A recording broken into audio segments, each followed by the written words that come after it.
listening to Nocturne. I'm Vanessa Lowe.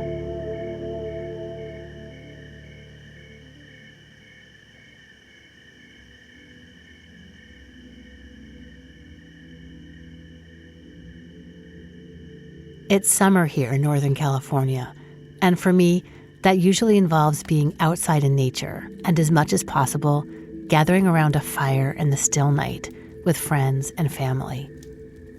Clustering around the warmth and power of a campfire, it's always felt like the edges of people get softened.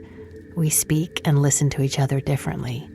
There's a deepening that doesn't happen in many other settings. Anthropologist Polly Wiesner has studied the Kung Bushmen of southern Africa for over 40 years. That's my best pronunciation. I'm sure it could be better. The Kung were, up until recently, hunter-gatherers who lived much as our ancient ancestors did. So Wiesner's study of them offers some insight into our human past. Wiesner observed that when the day work ended, the Kung would naturally gather around a communal fire in a nighttime extension of social interaction. Her paper, entitled Embers of Society, published in Proceedings of the National Academy of Sciences, focuses on firelight talk among the Bushmen. Notably, Wiesner found major differences between the things the Bushmen talked about during the day and the night. While day talk centered on practicalities, economics, and gossip, the talk at night around the fire steered away from tensions of the day and toward more intimate conversations, imagination, and stories, often about known people. Importantly, this different way of interacting formed the basis for trust, cooperation, and internalizing culture. Wiesner wrote of the fireside gatherings, "Body language is dimmed by firelight, and awareness of self and others is reduced. And stories told by firelight put listeners on the same emotional wavelength and elicited understanding, trust, and sympathy." There's a lot known about how humans learning to control fire and cook food led to big changes in anatomy, including brain size, and also how the act of cooking with fire created new arenas for social interaction. Wiesner's research goes deeper, and she surmises that the act of gathering around a fire and the night talk that occurred played an important role in the development of higher orders of theory of mind, like storytelling, and thus the evolution of human society and culture. And while it's interesting to think about the profound ways that fire affected the trajectory of human development, the really compelling questions for me are different. Like, what is our relationship to firelight now? And how do we get now what firelight gave us then? Obviously, convening around a fire is no longer the norm. Instead, the campfire or fireplace is a rare special treat for most of us. As electric light, television, and the internet blare on incessantly, the campfire has lost its place as the center of our social world and a natural nudge toward connection and quiet contemplation. So with that loss, what else was lost? Modern storytelling happens mostly on screens and in books. But what of the stories we tell each other about each other at the end of the day? I can't think of an analog for gazing into the embers, listening to the mesmerizing crackle, and telling our own secrets and stories in the night. This isn't a normal summer in a lot of ways, and there are terrible wildfires burning around the world that make the idea of lighting even a small fire outside unwise. But where it's safe and possible to do so, maybe sitting around the ancient, mythical, familiar, comforting warmth of an old-fashioned campfire is exactly what we need.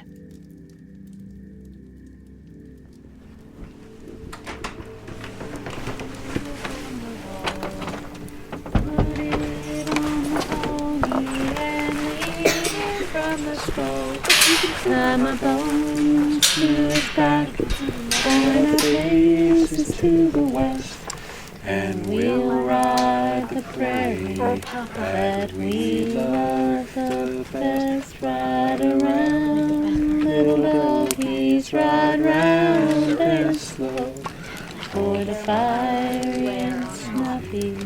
Building a fire. Step 1. Gather sticks of kindling. Find dry wood logs, which you might chop into the right size pieces for your fire.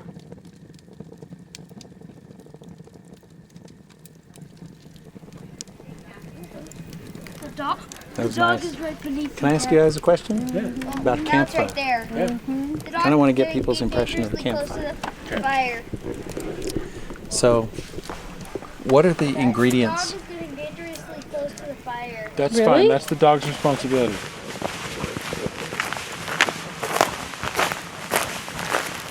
Hello, fellow campers. Can I intrude for just 1 second? You probably thought you might be. I'm working on a radio piece about people enjoying a campfire. I'm wondering if you would be willing to just share any thoughts or impressions about what you like about sitting in front of a campfire. Step 2. Build a structure with the kindling. People have strong opinions on how to arrange the kindling. Log cabin, teepee, freestyle. I like a hybrid version with newspaper on the bottom and small branches arranged on top of that. Be sure to leave plenty of room for airflow. Well, I like the smell. I like the smell, and I like to watch the flames kind of licking up and consuming the wood. Often I get my kind of go internally, and really it allows me to think about other things. The rhythmic nature of it. I like the family. We get the family together. We have both of us together here, but we leave the devices and say the devices stay inside, and the family comes outside, and we get to talk. I love that. I think it's so important. There's a question. okay. There's a question that has been posed. What are the essential ingredients to a campfire?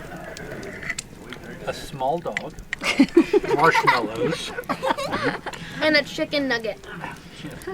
So this is for posterity, which means we consider our answers. Right. Step 3. Strike a match and light several parts of the newspaper. Once the kindling catches well, let the fire build. Add a bit more kindling on top of the flames. One of my things about a campfire is that it is out of doors. Yes. It exists in some kind of open space. There is usually only a really kind of a simple restriction to the fire, a ring of rock. Step 4. Add a good dry log or two. Now, in a campsite, there's all kinds of other people, and this is kind of what we have here. We have a campsite of 3, basically. Right. But it's a fire that is surrounded by space, and so you can fixate on it without anything else to distract your attention.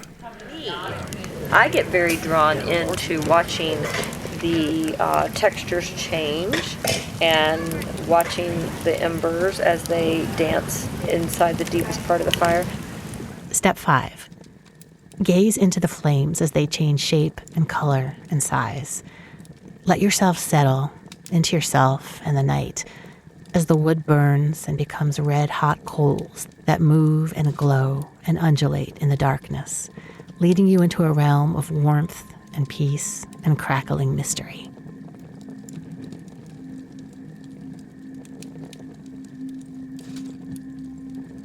And it actually takes me to a place of deep thinking. It's an It's artistic beyond point of just view. hanging out and chatting. I really get to where I start thinking about my life in a bigger picture that I wouldn't do in maybe some other As the circumstances. coals form and create a long-lasting Oh yeah. fire. And there's something neat about the way that the fire burning down is a marker of the time that we spend around it, right? I mean, you get to actually see the time passing in a really physical form as the fire gets smaller once you stop feeding it. Right. So. That's really what it is. Is that a copper pipe? Yes. Do you want to know what the last one? Can I trust you with this? No.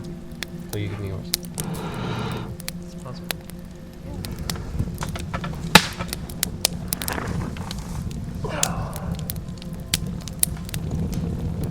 I get to see the leaves all Yeah. fire lit. It's really pretty.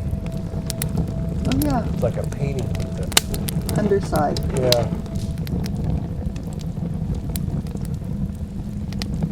Calms me down. Fire makes you think about control too. Like we need to control it. We don't really control it.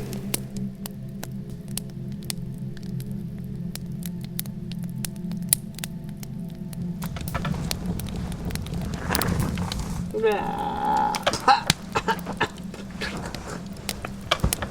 my god. There's no fire without smoke.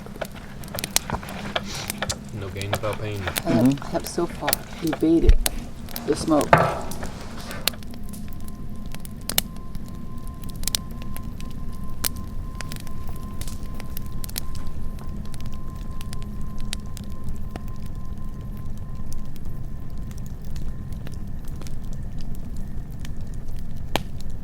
Step 6.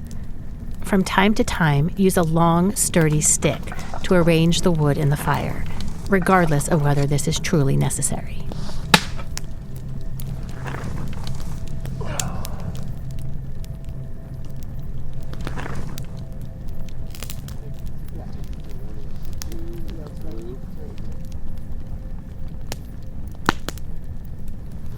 Should I take the blue too?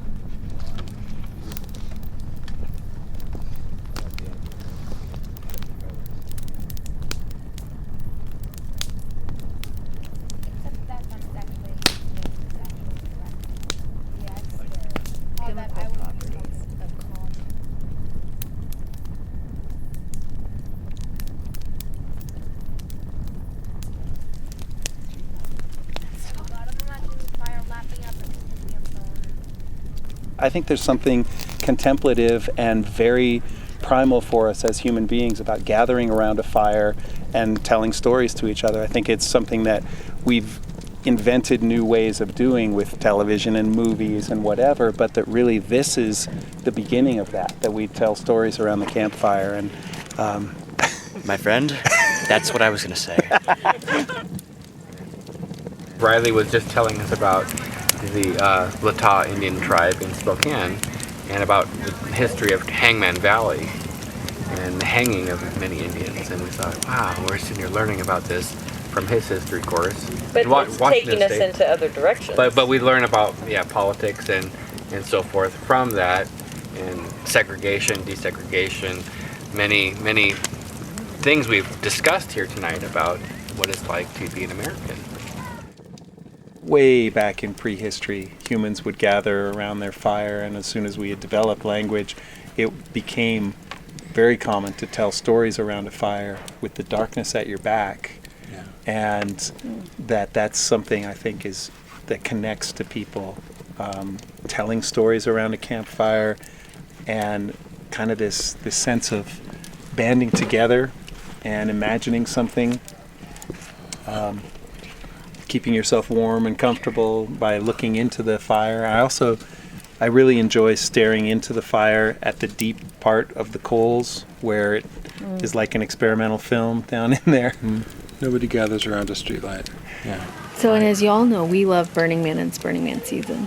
And Burning Man has mostly now LED and digital, like electronic lights everywhere.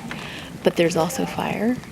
And there's the huge fires that are mostly scheduled and to show up at. But as you're just wandering around when there's no huge scheduled fire, what I find myself is in this sea of electronic light or battery operated light, solar, whatever they've done, there will spark up real fire. And like a moth, my bicycle has a whole new direction. I have no idea what I'm going to, but I know that some human has created fire, and often they're spinning it or they're blowing it or they've lit something on fire, and we're going to stand around it. And I know that tons of other humans have just been drawn to it also. It's got a really different feeling than those other kinds of light. It'll create a whole different thing, and you can't miss it. It can happen behind you, and you'll turn to it. You have a impulse about it. The important part to me about a campfire existing in space, it should be the only point of light. If it's proper, it should be the thing around which all human life has to coalesce, right? The original cinema screen. We are conditioned through 100,000 years of evolution to stare into the fire. And when we do that, and when all other light is gone, we go into a trance state, something like a trance state, because that's the storyteller space. That's where all the wisdom was passed down, because that was a place where you could just sit and talk because there was nothing else to do. There was no survival at that point. And so we're in this place. Step 7. Allow your mind to travel down the sliding, winding pathways created by the dancing flames. Let the smell of wood smoke tease and awaken quietly dormant thoughts and memories. Follow those thoughts down and through the red, orange, yellow, glowing embers. And then share them with those around the fire when you become moved to do so. Let yourself speak in the slow, quiet voice that's drawn from you by the flames, never so loud that you're drowning out the crackling and popping and hissing of the burning wood. Listen to the fire, to the other humans, to the wind through the trees, to the night creatures.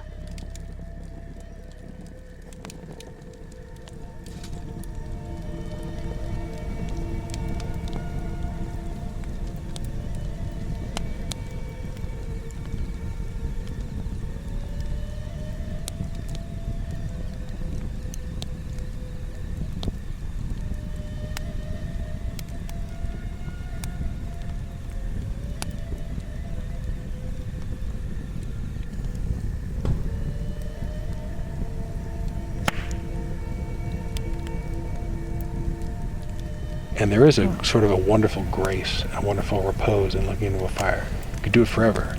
And I think that's part of our basic animal nature, that this is us, right? The only animals that do this. And it's what has elevated us. This is our power.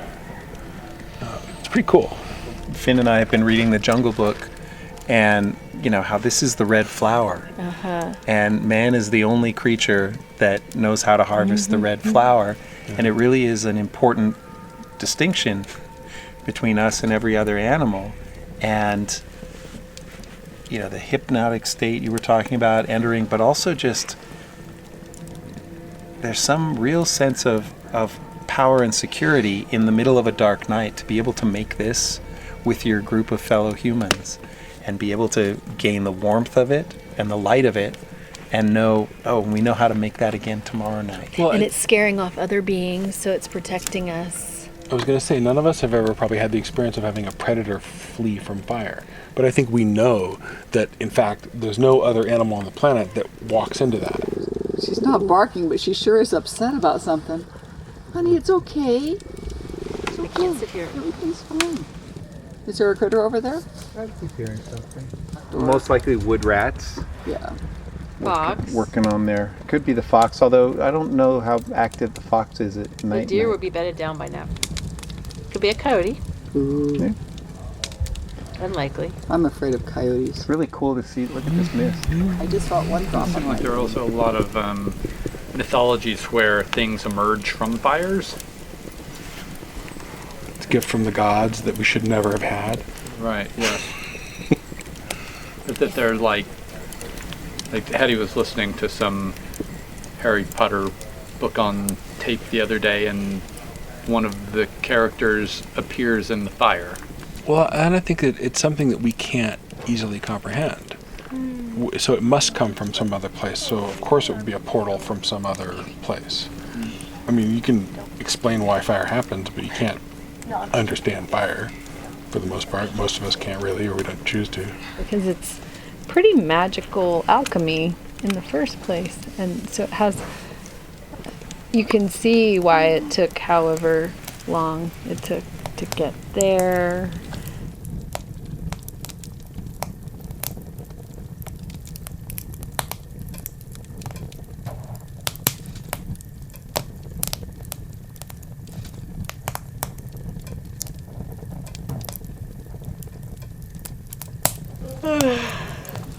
Excuse me. I am maybe gonna turn in. Ooh, owl. Yeah. Are you guys ready to turn in? Yeah, we could. I'm gonna break up the fire, if that's okay. Okay, so don't touch this, right? No touching. I'm gonna put this guy on. Gonna get hot. Step 8. Extinguish every flame and ember and witness the darkness envelop the space around you. hear the tiniest twig snap as you walk slowly away to where you'll lay down and sleep. All right. Good night, friends. Good night. Good night. Good night. Sleep tight.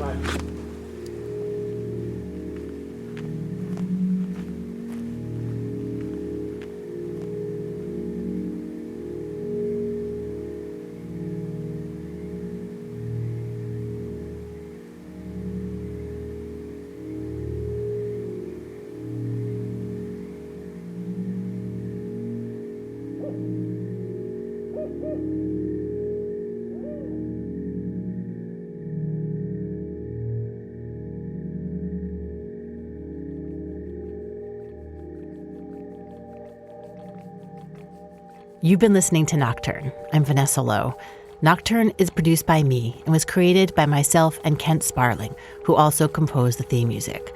Kent also recorded all the people you heard talking around campfires over the past several years, including Hannah, Tim, Fraser, Hattie, Finn, Susan, Jeff, and some nice folks at Lassen National Park whose names we don't know, but we thank them. Big thanks to Tracy DeSottles and Sarah Bringenberg for supporting Nocturne on Patreon at the Happy Possum level of support, which is our highest tier. Your support really helps keep the show going strong. This is our 80th episode, and it wouldn't have happened without everyone who chips in.